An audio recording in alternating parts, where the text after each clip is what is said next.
Hi mga preni! Meron akong reseping ibabahagi sa inyo. At ang reseping ito ay sarili kong gawa. At ito rin ang nagpanalo sa akin sa isang online food contest noong 2018. Na ang tema nito ay healthy food. Ayan, at tanggalin muna natin ang core nito. Isang buong cabbage lang ang gagamitin natin. At yung malambot na part lang ang kukunin ko. Hugasang mabuti.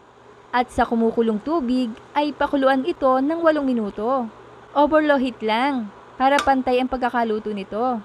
Ayan, at unti-unti na silang naglulusen. Ibig sabihin, unti-unti na rin itong lumalambot. At kapag natanggal na lahat, ay tanggalin sa init. Ilagay sa colander para ma-drain well. At kailangan din natin ng green onions. Hugasang mabuti at ilublob ito sa pot. Initin lang ng mga 20 seconds.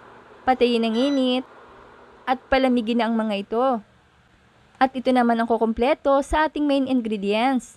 250 grams tofu. Rinse and drain.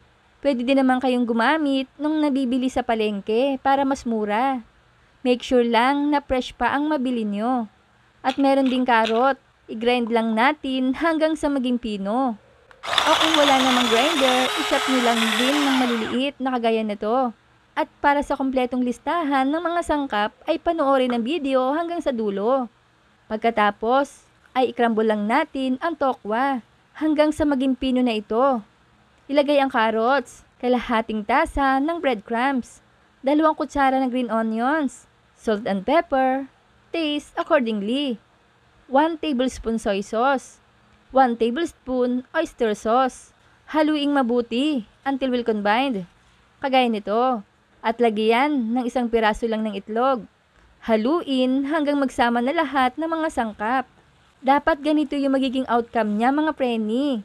Ayan, at ready to wrap na. Gupitin ang dulo ng stalk yung matigas na part lang. Kagaya nito.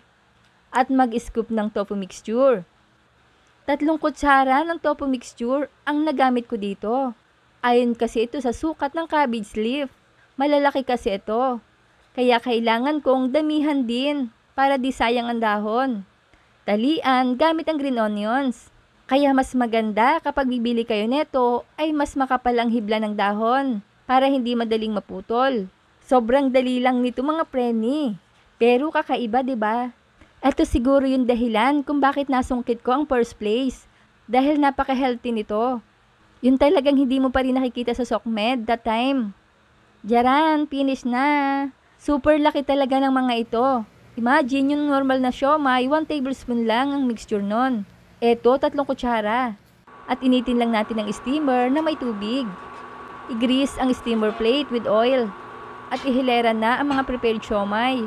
Takpan at i-steam ito ng 10 hanggang 12 minuto. Medium to low heat. At tingnan niyo mga preni, nananatiling sarado ang ating siomai. Napakatibay, di ba? At tanggalin na sa steamer. Pagkatapos ay palamigin. At para naman sa simple pero masarap na sauce, 3 sangkap lang ito.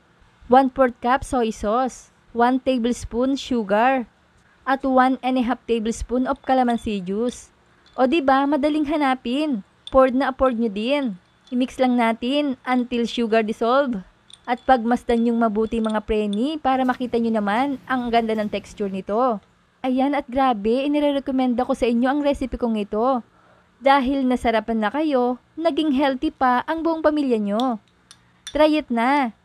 Kaya i-like, i-share at i-follow nyo na ako. Para updated kayo sa mga reseping ibabahagi ko pa. Huwag kalimutan, cook with love. Thanks for watching. Bye-bye!